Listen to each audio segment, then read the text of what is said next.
Think of all the dreams that you have and ask yourself, am I in an environment that can challenge me, that can provoke me, that can push me forward in this dream? Or am I in an environment that is going to hold me back and that's going to pull me back? What I have in mind today is just to challenge us, first to dream, and but not only to dream, some of the things that we can do practically to ensure that some of the dreams that we have in 2020 actually come to pass. Yes.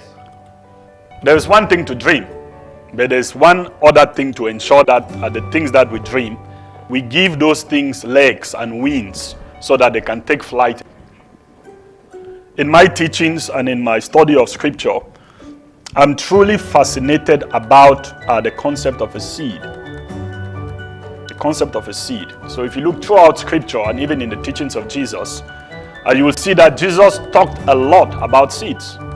He talked a lot about planting, or the need to plant. So if you look at scripture in the book of John 12:24, Jesus compared his life to a seed. And he said this, that unless a kernel of grain falls to the ground and die, that it remains only a seed. And that if it dies, then there is an expectation of harvest. There are two major things that fascinates me about seeds. The first thing that fascinates me is what I call the potential of a seed. Every single seed in and of itself speaks of potential. And it basically speaks of what is possible. So if I were to give you a seed of a mango, that seed is potential, what is possible. If you look at this seed, and if you were to put that seed in the right environment, then you are going to see what is possible. In the seed of a mango, there is a tree. And within the tree, there are fruits and other seed. So technically, if you look at the seed of anything in your hand, you're looking at a whole generation of trees. You're looking at a forest, a jungle of that seed. But you have it in your hand. You can think of seed as dreams. I started by saying that we all have dreams. Maybe you are a student. You have a dream of going to school, graduating and having a job. That's like a seed. Maybe you are a parent. You have a dream for your children. That's a seed. You want to see them grow up to be successful. You want to see them grow up to thrive.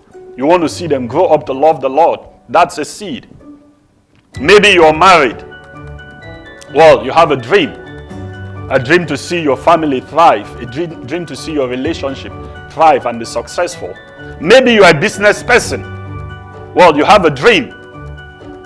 If you are not a dreamer, you cannot get into business, because business in and of itself is risky. If you are getting into business, taking your money, your time to invest it in it, you must be a dreamer. You have a dream that business, one day by the grace of God, will become successful and is going to help you to live a good life with your family. So a seed, whatever it is, whether it's a natural seed, whether they are seeds that we conceived in our minds, in our hearts, those speak of potential and what is possible. The second thing that fascinates me about this seed is that within a seed, there's the concept of generations and continuity. So if you plant that mango seed in the right environment, that mango seed is going to become a mango tree. And that mango tree is going to produce other seeds. And those other seeds can become other trees, and then you continue. Continuity, generational continuity, blessing if you like. But on the flip side, what that also means is that there's the potential of extinction. Extinction of a dream. It means that if I take that mango seed and I put it on a shelf in my house, whether it's for 1,000 years, if you come back, as Jesus said, that unless a grain of seed falls to the ground and die, it remains only a seed. Even if it's 1 million years, you're still going to see a seed. Now, this should scare you And this should shake you up about the dreams that you have in 2019. Why should it scare you? Because a seed or a dream does not guarantee that it's going to be successful. So I don't care what your dream is. I don't care how big it is. I don't care how ambitious it is. I don't care how much potential it has. But the seed in and of itself is not guaranteed that it's going to be successful. You have to do something with the seed to ensure that you get a harvest out of it. In a previous trip that my mother-in-law came here, I think it was her first trip, as she came from Cameroon with her seeds, a lot of seeds, vegetable, corn, peanuts. So we went and looked for her a piece of property, rented the property, and then she planted the seeds. The vegetables did well. The peanuts, they did well. However, the corn, it just started growing tall and tall and tall until it could touch the ceiling here, and of course winter came and everything had to die. Now you have to ask yourself, what went wrong? What went wrong? And that's what Jesus was trying to teach here. Jesus is saying that, yeah, it's good to plant your seed, but the key is not just planting the seed. It's where you choose to plant the seed. There was nothing wrong with the seeds that my mother-in-law brought from Cameroon. They had the potential to become a plant of corn and to produce a harvest, but they didn't because she planted it in Canada. I just want to challenge you, and I want to challenge myself, and I want to encourage you. The greatest decision that you and I can make this year is the choice of environment that we are going to plug our dreams in. So if you look at the parable that we just read, it's a famous parable in scripture. There was nothing wrong with all the seeds that the farmer had. Yes. The seeds came from the same batch, and he went around and he sowed the seed. Every single seed had the potential of a harvest, but only a subset of the seeds actually produce a harvest. Only a subset. And the reason is because they were not plugged in the right environment.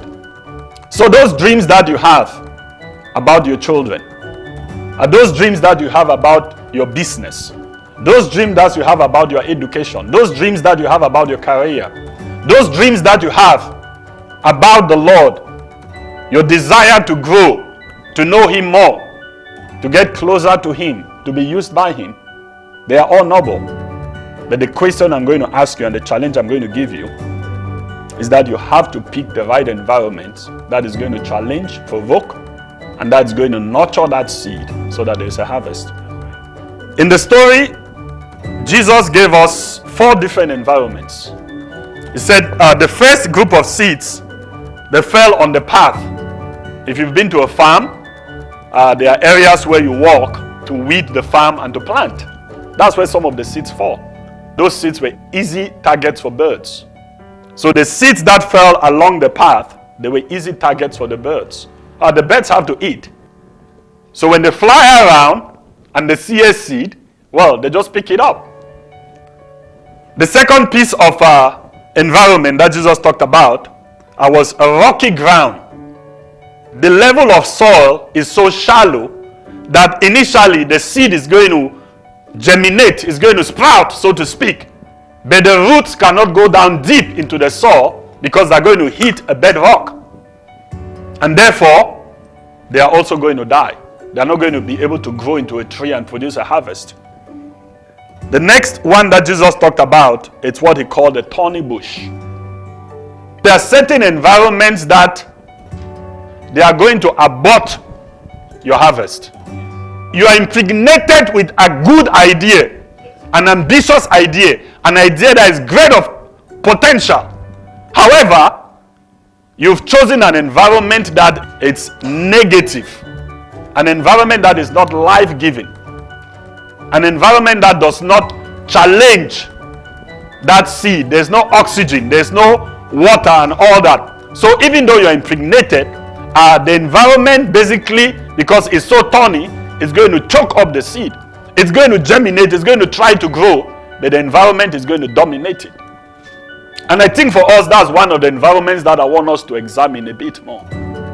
Think of all the dreams that you have and ask yourself, am I in an environment that can challenge me, that can provoke me, that can push me forward in this dream?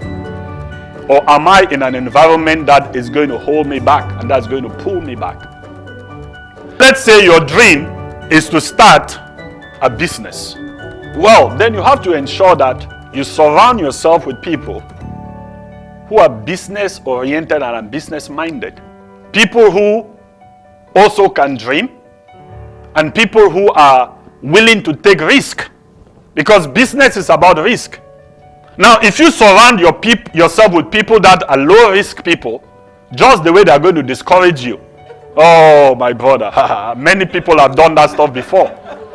When you just share the idea with them, they are going to kill it there. Do you know how many people have gotten into that business? Do you want me to give you the resume of those people that have failed? There were people that were better than you. This person did this, he failed. This person did it, he's failed. And you think that you are the one who is going to be different. When Mary got pregnant, there were surely some people who said that we should stone this lady. She's not married. She's pregnant. Where is this type of idea from? Oh, really? An angel told you. I mean, yeah, we are all sitting here as if, oh, we believe it. Yeah, remember, just imagine that Mary was in your family. And then she came, she's pregnant. Oh, it was an angel. Oh, yeah.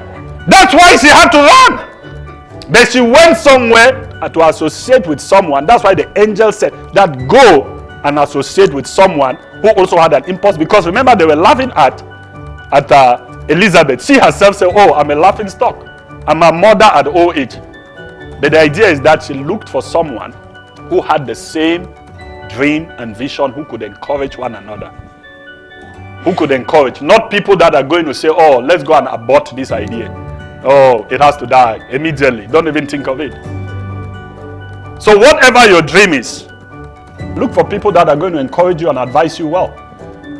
I just want to make sure that we are not confused what environment is for us. Environment is, are these the people that I want to associate myself with for this dream and vision and passion that I have? If they are not challenging me, if they are not encouraging me, if they are trying to kill it, then it means that I have to give up this group of people, and then I pick a group of people that are going to help me go where I want to go.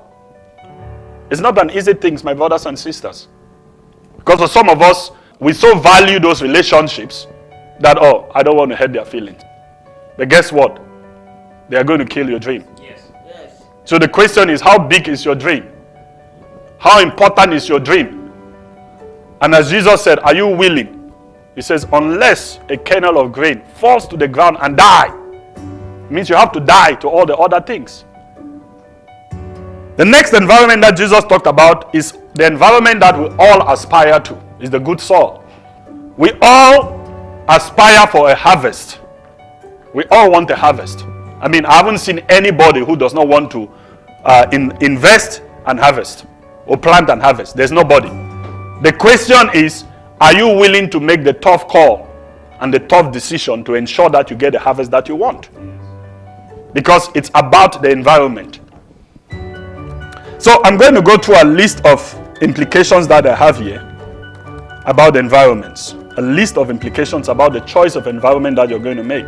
Remember, I said that the choice of environment is one of the most important decisions you're going to make. And the reason is simple, because your choice of environment determines your harvest.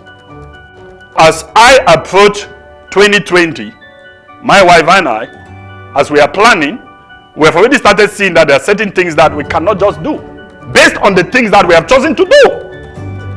We've said that this is the harvest that we want in 2020. Because we've picked the harvest, we have realized that there are certain environments that we cannot just associate ourselves with. Your harvest is going to force you to choose. You can't have it both ways.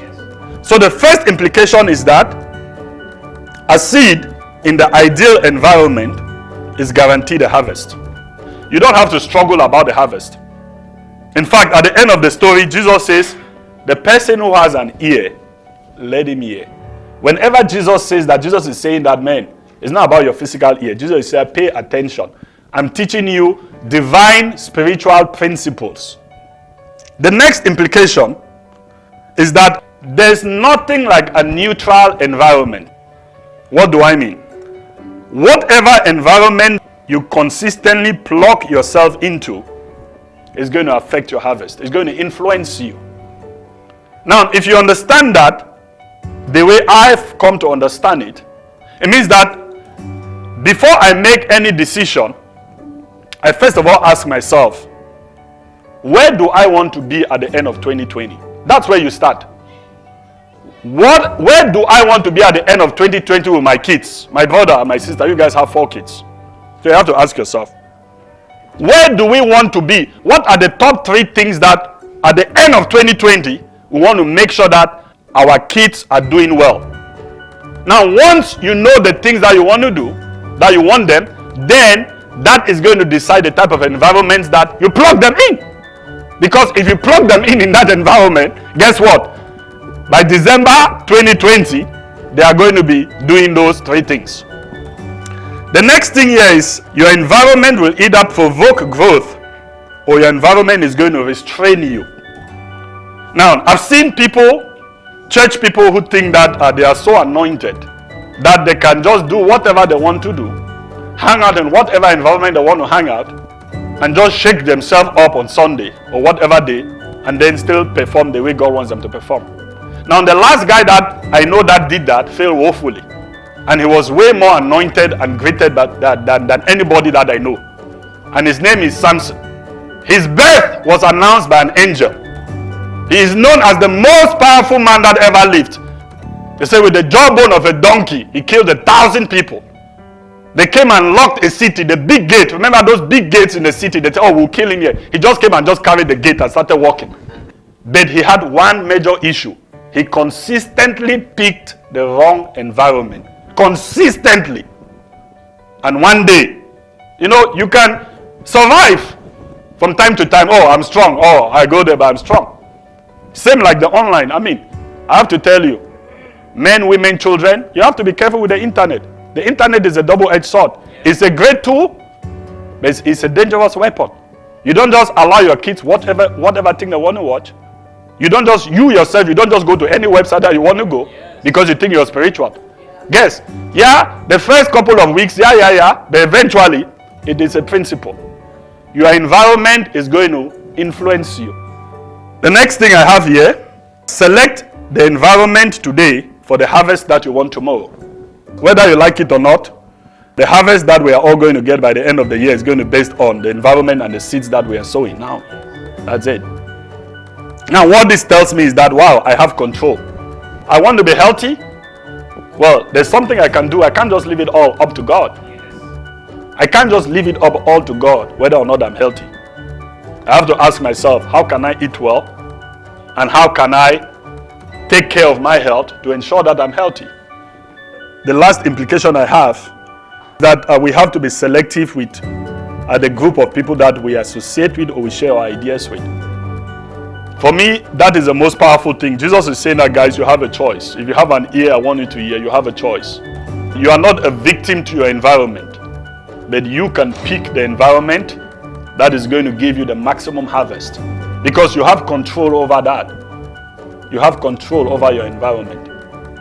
You may not have control over other things, but at least you have control over your environment.